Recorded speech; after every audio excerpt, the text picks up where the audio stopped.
One of the big things I work on a lot, and people get sent to me for, is knee issues.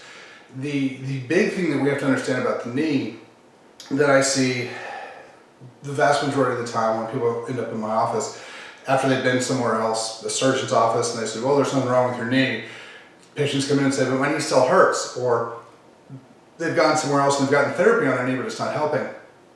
The big issue is that you have to look outside of the knee, because if you just look at the ligaments and tendons and the kneecap and you go, oh, this is all fine, you have to recognize that the femur, the major bone that makes up the top of the knee, is also one of the major bones in the pelvis.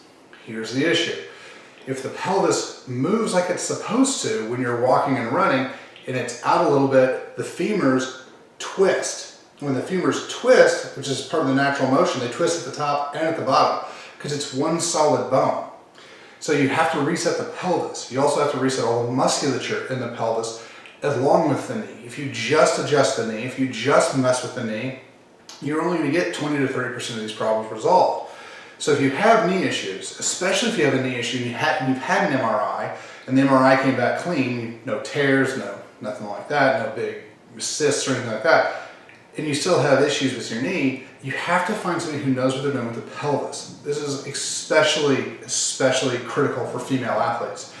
The Q angle, the quadricep angle, from the top of the hip down into the knee is 30% larger in women than it is in men. So our female athletes, it's imperative that they find a chiropractor to adjust that pelvis and work on that pelvis in a manner that's going to allow that femur proper motion in the knee.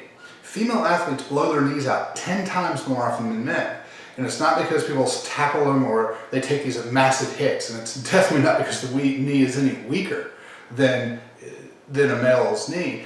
The forces on the knee to begin with are substantially higher than they are in a man's knee. So working on that pelvis is critical because the Q angle, like I said, is much wider.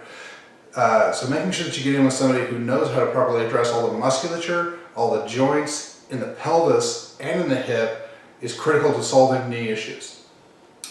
Thank you.